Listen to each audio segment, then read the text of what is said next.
Hello everyone. सो आज हम लोग नए चैप्टर की ओर जाएंगे जो कि बेसिकली बेस्ड है ट्रिग्नोमेट्री पर। ठीक है ना। ट्रिग्नोमेट्री ऑलरेडी सब लोग क्लास 10 में इसके बारे में पढ़कर आए होंगे। सबको पता ही होगा कि टोटल 6 ट्रिग्नोमेट्रिक फंक्शंस होता है। ठीक है, लेकिन आज हम लोग वो ट्रिग्नोमेट्रिक फंक्शंस वाले पोर्शन में नहीं जाएंगे। हम लोग ट्रिग्नोमेट्रिक फंक्शन में जाने से पहले हम लोग सबसे पहले एंगल्स के बारे में हम लोग कुछ जानकारी लेंगे।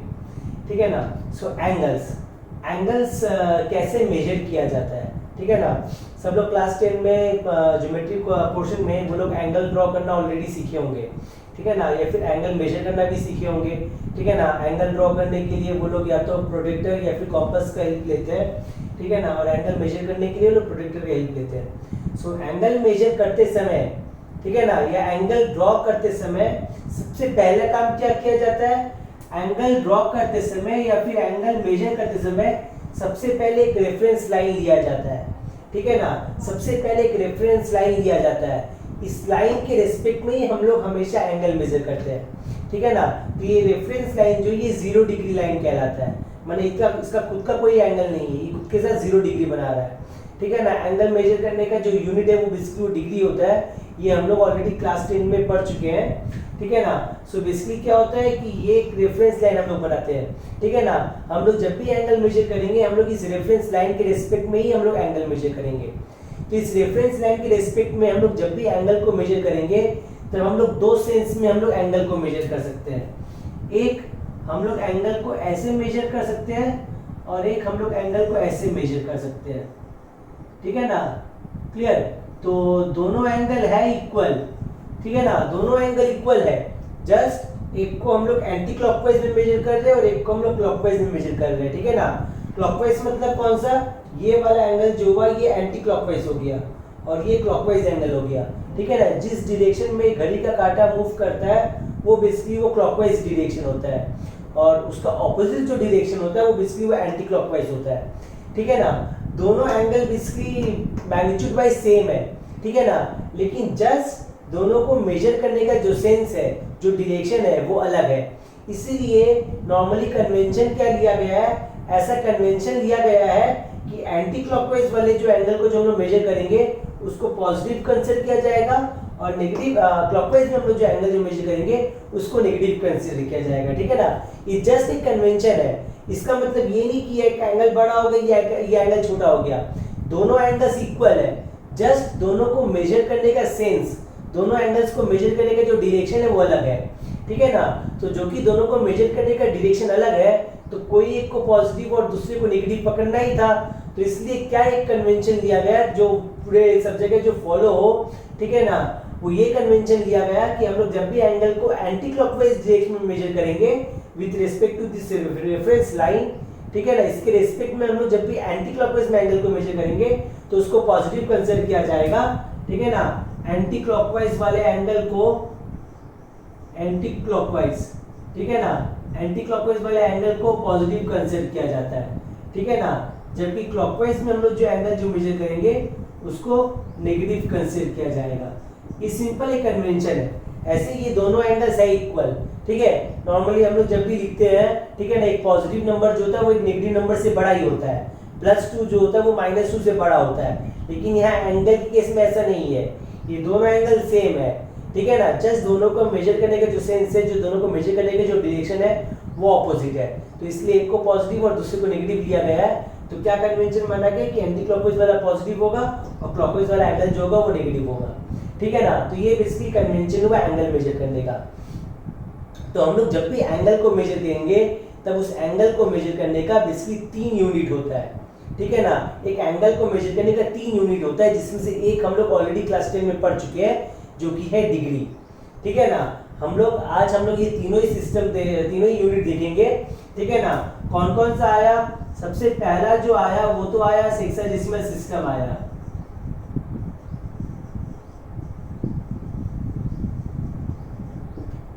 ठीक है ना। सो इस सिस्टम में हम लोग जो एंगल मेजर करते हैं वो एंगल हम लोग डिग्री में मेजर करते हैं। ठीक है ना। इस सिस्टम में हम लोग जो एंगल मेजर करते हैं वो बेसिकली डिग्री में मेजर करते हैं। ठीक है। दैट मींस इस सिस्टम में डिग्री जो हो गया वो इस एंगल का यूनिट हो गया है। सो डिग्री के बारे में हम लोग ऑलरेडी क्लास 10 में पढ़ चुके हैं। ठीक है। सो वन क्वाड्रेंट एंगल जो है ये कितना डिग्री हो जाता है, वन क्वाड्रेंट एंगल जो है ये 90 डिग्री हो जाता है, ठीक है ना। वन क्वाड्रेंट एंगल मतलब क्या हो जाता है, वन क्वाड्रेंट एंगल मतलब ये वाला एंगल, ठीक है ना। सो हेक्साडेसिमल सिस्टम में वन क्वाड्रेंट एंगल जो है ये 90 डिग्री होता है, ये हम लोग ऑलरेडी पता है, ठीक है ना। क्लास 10 में सब पढ़ के आए होंगे कि ये जो एंगल होता है ये 90 डिग्री होता है। 90 डिग्री एंगल को इस तरीके से रिप्रेजेंट किया जाता है, ठीक है ना। तो ये मेरा पहला सिस्टम था। इस सिस्टम में हम लोग जो एंगल मेजर करते हैं वो हम लोग डिग्री में मेजर करते हैं, ठीक है ना। इसका फर्दर और भी छोटा छोटा कुछ यूनिट्स होता है जैसे मिनट्स और सेकेंड्स, ठीक है ना। 1 डिग्री जो है वो कितना मिनट्स हो जाता है, 1 डिग्री जो है ये 60 मिनट हो जाता है, और 1 मिनट जो है वो 60 सेकेंड हो जाता है, ठीक है ना। सो मिनट से सेकेंड में जाने के लिए हम लोग 60 से मल्टीप्लाई करते हैं, सेकेंड से मिनट में आने के लिए हम लोग को 60 से डिवाइड करना पड़ता है। सिमिलर वे में डिग्री से मिनट्स में जाने के लिए हम लोग 60 से मल्टीप्लाई करते हैं, और मिनट से डिग्री में आने के लिए हम लोग को 60 से डिवाइड करना पड़ता है। ये सब क्लास 10 के सिलेबस में था ये वाला सिस्टम, हालांकि ये टर्म आप लोग नहीं सुने होंगे, ठीक है ना। तो इस सिस्टम में हम लोग जो एंगल मेजर करते हैं वो डिग्री में मेजर करते हैं। सो वन क्वाड्रेंट एंगल जो ये 90 डिग्री हो जाता है, वन क्वाड्रेंट मतलब ये वाला एंगल, ठीक है ना। सो ये सिस्टम जो है इसके बारे में हम लोग ऑलरेडी क्लास 10 में पढ़ चुके हैं। दूसरा जो सिस्टम आया वो आया सेंटेसिमल सिस्टम आया।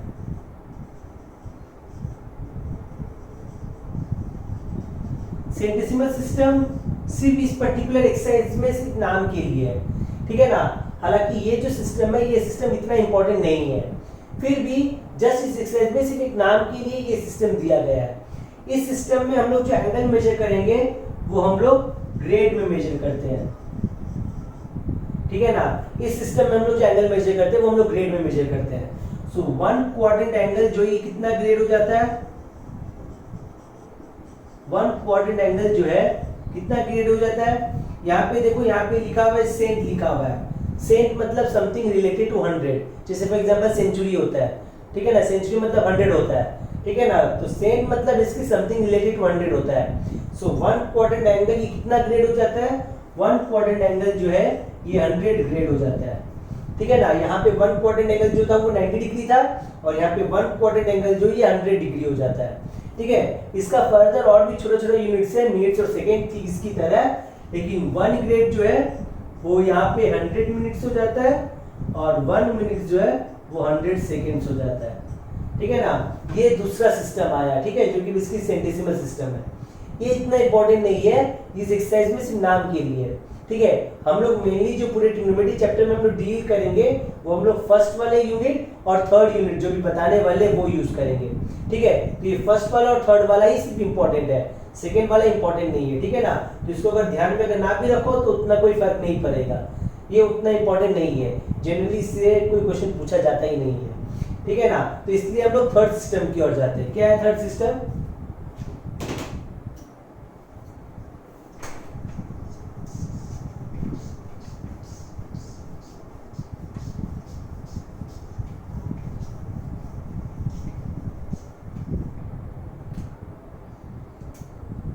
थर्ड जो सिस्टम है वो है सर्कुलर मेजर।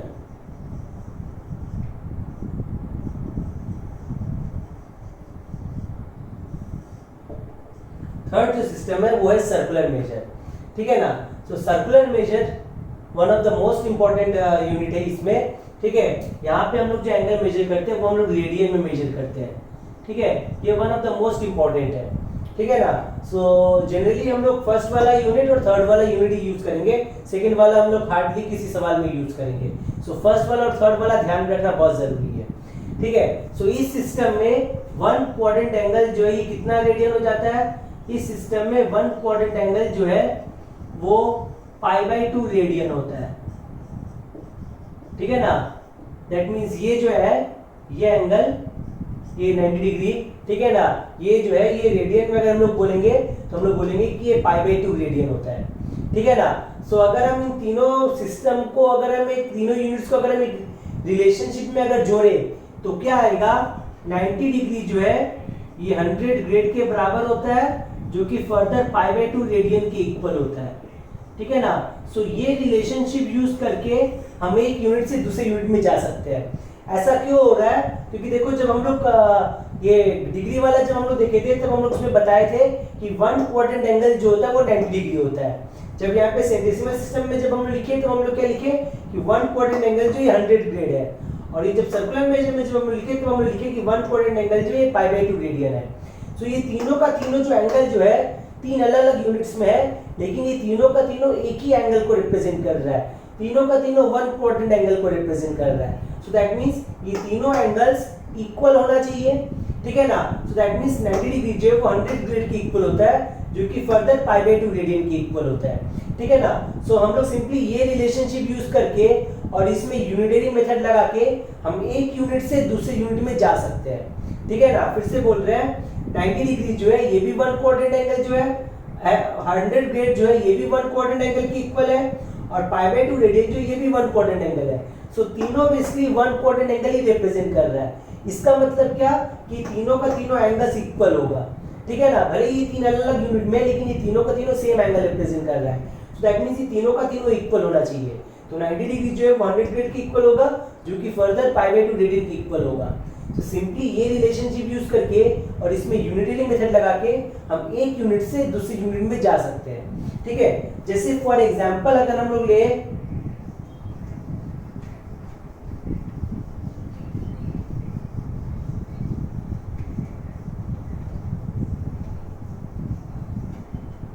जैसे कि हम बोले थे कि ग्रेड इतना इंपॉर्टेंट नहीं है, सो मेनली हम लोग डिग्री और रेडियन में कंसर्न रहेंगे। सो 90 डिग्री जो है ये π/2 रेडियन होता है। मान लो कि अगर आपको कैलकुलेट करना है कि 60 डिग्री कितना रेडियन होता है, 60 डिग्री को अगर हमको रेडियन में कन्वर्ट करना हो तो कैसे करेंगे, ठीक है। सिंपली ये रिलेशनशिप यूज करेंगे और इसमें यूनिटरी मेथड लगाएंगे, ठीक है। क्या है 90 डिग्री जो है ये π/2 रेडियन के इक्वल होता है, ठीक है। सो 1 डिग्री क्या हो जाएगा, यूनिटरी मेथड लगाने का 90 से डिवाइड हो जाएगा। सो दैट मींस ये आ जाएगा π/2 into 90 रेडियन, ठीक है।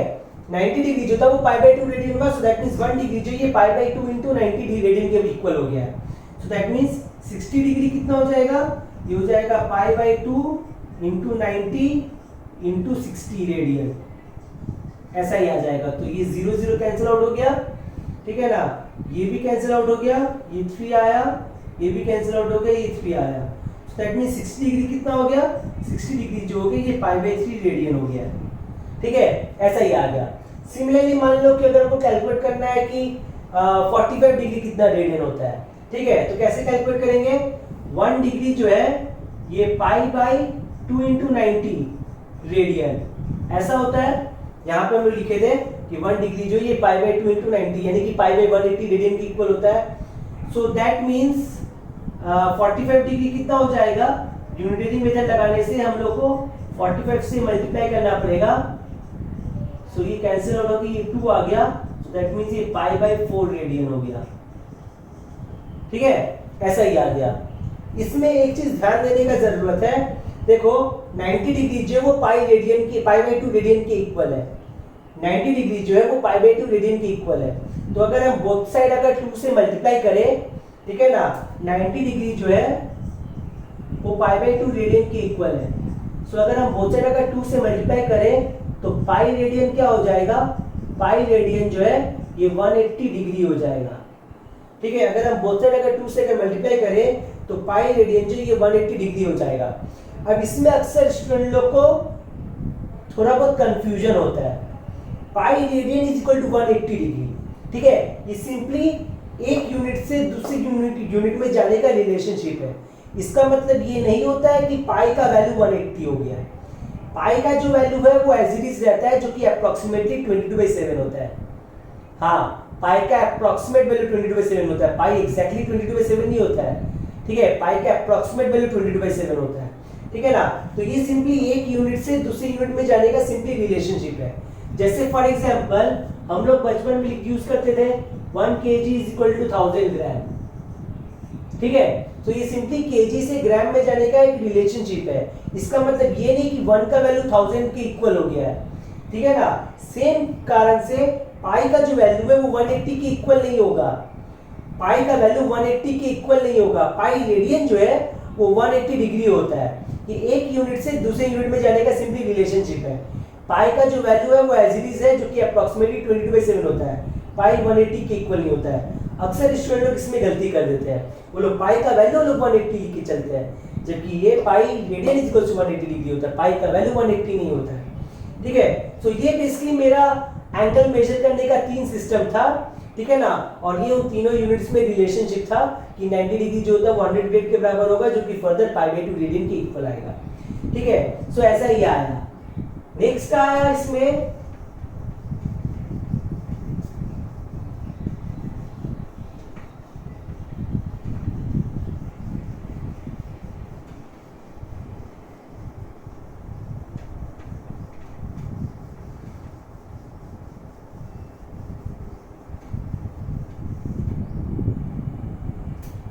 नेक्स्ट आया length of an arc of a circle.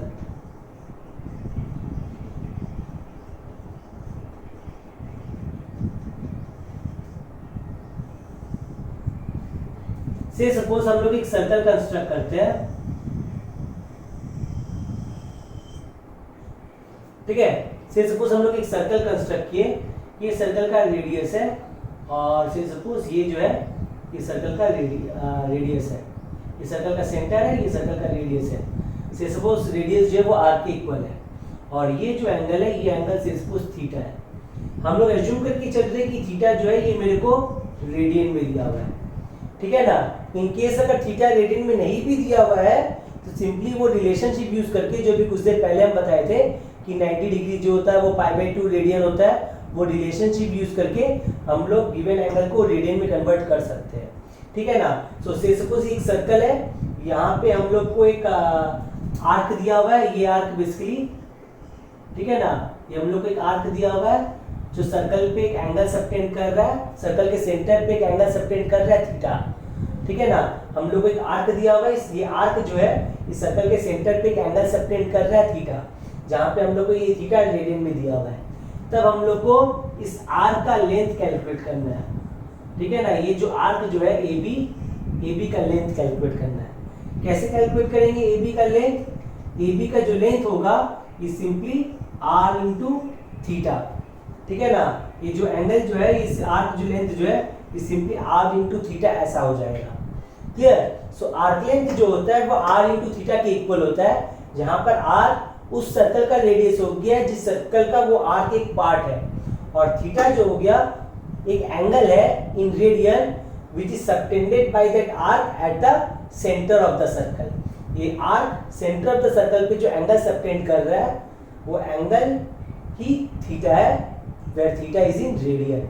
Radian में नहीं दिया हुआ तो उसको रेडियन में कन्वर्ट करना पड़ेगा, ठीक है। एक स्पेशल केस पकड़ो, जब ये आर्क लेंथ जो है ये पूरा का पूरा सर्कल के सर्कमफ्रेंस के इक्वल है, ठीक है ना। सपोज ये आर्क जो है ये पूरा का पूरा सर्कल को कवर अप कर ले रहा है, ठीक है ना। तो उस समय थीटा जो होगा वो 360 डिग्री हो जाएगा, ठीक है। हम एक केस पर कर रहे हैं जब हम लोग ये पूरा का पूरा सर्कल कंसीडर कर रहे हैं, तब उस समय आर्क लेंथ जो है वो nothing but circumference of the circle के बराबर होगा, ठीक है ना। तो उस समय थीटा क्या हो जाएगा? 360 डिग्री हो जाएगा। 360 डिग्री कितना रेडियन होता है? 90 डिग्री जो है ये पाई/2 रेडियन होता है, ठीक है। दैट मींस 1 डिग्री जो है ये पाई/2 इंटू 90 यानी कि पाई/180 रेडियन हो गया।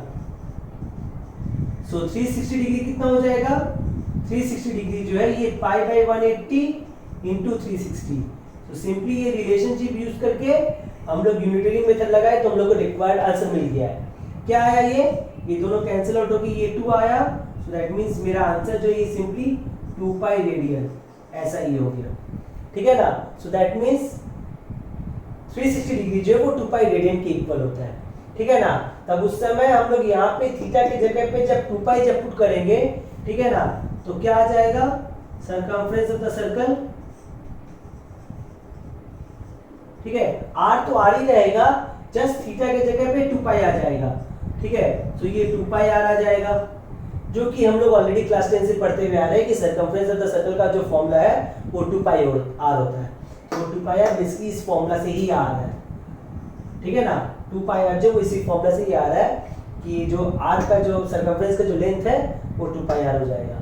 तो दैट मीन्स आर्क लेंथ जो होता है वो आर इंटू थीटा के इक्वल हो जाता है। ठीक है, ये length of an arc of a circle का फॉर्मूला आया। सिमिलर वे में अगर हम लोग इस सेक्टर का एरिया अगर निकालें,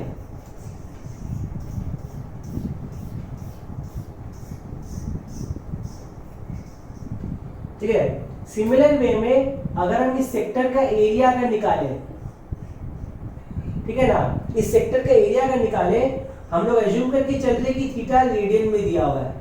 अगर रेडियन में नहीं भी दिया हुआ है तो हम उसको रेडियन में कन्वर्ट करेंगे पहले, ठीक है ना। तब अगर हम लोग ये एरिया का कैलकुलेट करेंगे तो इस एरिया का फॉर्मूला क्या आएगा, इस एरिया का जो फॉर्मूला है वो सिंपली हो जाएगा half of r square times theta, where theta is in radian. तब ये इस सेक्टर का एरिया हम लोग को ऐसा मिल जाएगा, half of r square times theta, ठीक है ना। अगेन हम लोग केस पकड़ते हैं जब ये सेक्टर मेरा पूरा का पूरा सर्कल को कवर अप कर ले रहा है, ठीक है ना। जब ये सेक्टर जब पूरा का पूरा सर्कल को जब कवर अप कर लेगा ये ए बी, ठीक है ना, तब थीटा जो है 360 डिग्री हो जाएगा, जो कि हम लोग अभी कुछ देर पहले देखे थे कि 2 पाई रेडियन के इक्वल होता है, ठीक है ना। जब ये पूरा का पूरा सर्कल जब कवर अप कर लेगा ए बी, ठीक है ना, तब ये एंगल जो ये एंगल बेसिकली 360 डिग्री हो जाएगा, ठीक है ना। That means 2 pi radian. तो यहाँ पे थीटा के जगह अगर हम 2 पाई अगर पुट करें तो क्या आएगा, थीटा के जगह पे 2 पाई अगर हम पुट करें तो half of r square times 2 pi, so 2 cancel out हो गया, पाई आर स्क्वायर आ गया, जो कि एरिया ऑफ द सर्कल का फॉर्मूला होता है, ठीक है ना। थीटा के जगह पे हम लोग 2 पाई पुट किए तो 2 कैंसिल आउट होके सिंपली मेरा पाई आर स्क्वायर आ गया, जो कि एरिया ऑफ द सर्कल का फॉर्मूला होता है। क्लियर। सो इस फॉर्मूला से हम लोग सेक्टर का एरिया निकाल सकते हैं और वहीं से मेरे को एरिया ऑफ द सर्कल का फॉर्मूला मिल जाता है, ठीक है। सो ये मेजरमेंट ऑफ एंगल वाला पोर्शन था, फर्स्ट एक्सरसाइज था ट्रिग्नोमेट्री का, ठीक है ना। नेक्स्ट हम लोग ट्रिग्नोमेट्री फंक्शंस की ओर जाएंगे। Thank you everyone.